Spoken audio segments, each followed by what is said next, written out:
شروع اللہ کے نام سے جو بڑا مہربان نہایت رحم کرنے والا ہے۔ غزوہ خیبر کی جنگ شروع ہونے والی تھی۔ ایک چرواہا یہود کی بکریاں چرا رہا تھا کہ اس نے دیکھا کہ مسلمان خیبر کے پاس اپنا لشکر لے کر آئے ہیں۔ چرواہا دل ہی دل میں یہ بات سوچ رہا تھا کہ مسلمان یہاں کیا کر رہے ہیں، وہ کس علم کی دعوت دیتے ہیں۔ چرواہا بکریاں چراتا ہوا مسلمانوں کے گروہ میں آیا اور پوچھا، اے مسلمانوں، تمہارے سردار کون ہیں؟ صحابہ کرام رضی اللہ تعالی عنہ نے فرمایا کہ ہمارے سردار حضرت محمد صلی اللہ علیہ وآلہ وسلم ہیں۔ چرواہے نے دریافت کیا کہ وہ کہاں ہیں، میں ان سے ملنا چاہتا ہوں۔ صحابہ کرام میں سے کسی ایک نے فرمایا کہ اللہ کے نبی اس خیمے کے اندر بیٹھے ہوئے ہیں۔ جب چرواہے نے خیمے کی طرف نظر کی تو خیمہ کھجور کے پتوں سے بنا ہوا تھا۔ چرواہے کے دل میں آیا کہ اتنا بڑا سردار اس خیمے میں کیسے بیٹھ سکتا ہے۔ وہ یہ بات سوچتا ہوا اللہ کے نبی کے پاس چلا گیا۔ چرواہے نے پہنچتے ہی آپ صلی اللہ علیہ وآلہ وسلم سے سوال کیا، اے اللہ کے نبی، آپ کس دین کی دعوت دیتے ہیں؟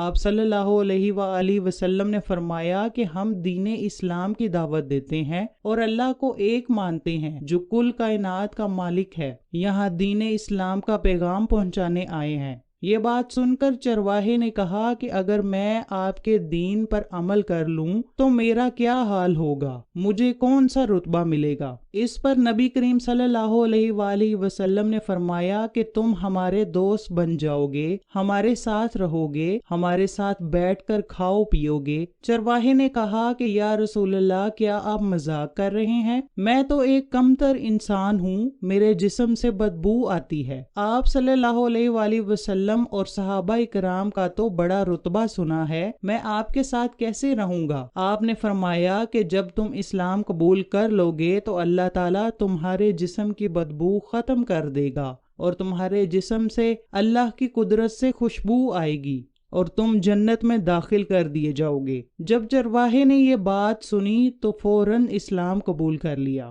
اسلام قبول کرنے کے بعد چرواہے نے رسول اللہ صلی اللہ علیہ وآلہ وسلم سے کہا کہ اے اللہ کے نبی، اب میں کیا کروں؟ آپ صلی اللہ علیہ وآلہ وسلم نے فرمایا کہ اب تو نماز کا وقت بھی نہیں ہے کہ میں تم کو نماز قائم کرنے کا کہوں، اور نہ ہی رمضان شریف ہے کہ تمہارا روزہ رکھواؤں، اور نہ ہی تم پر زکوٰۃ دینا لازم ہے۔ اس وقت بس تم جہاد میں شامل ہو جاؤ۔ چرواہے نے کہا، یا رسول اللہ، جو بندہ جہاد کے لیے نکلتا ہے اس پر دو چیزیں لازم ہو جاتی ہیں، یا تو وہ شہید ہو جاتا ہے یا پھر غازی ہو کر آتا ہے۔ اگر میں شہید ہو گیا تو جنت میں داخل ہو جاؤں گا۔ اس پر آپ نے فرمایا کہ اگر شہید ہو گئے تو ضرور آپ کو اللہ تعالیٰ جنت میں اعلیٰ مقام عطا کر دے گا اور تمہارے جسم کی بدبو کو خوشبو میں بدل دے گا۔ اس وقت جا کر جو بکریاں تیرے پاس کسی کی امانت ہیں ان کو واپس کر دو۔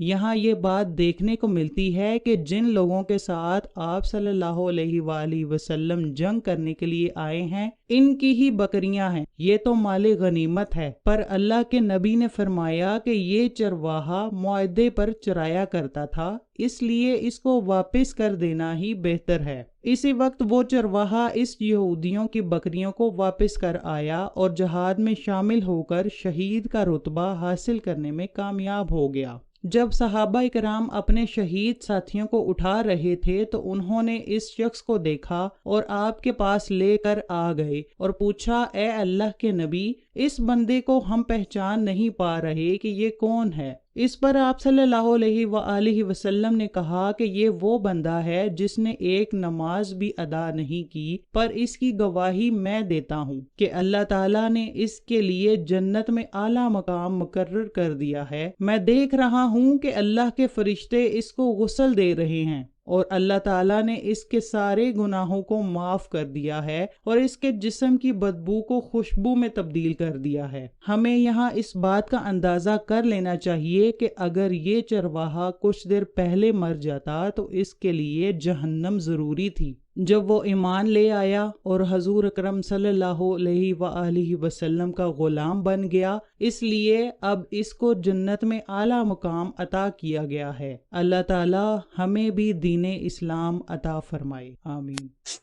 بدان رنگ خون کو توڑ کر ملت میں گم ہو جا، نہ تورانی رہے باقی، نہ ایرانی نہ افغانی، خودی کا سر نہاں لا الہ الا اللہ، خود ہے تمساں فساں لا الہ الا اللہ۔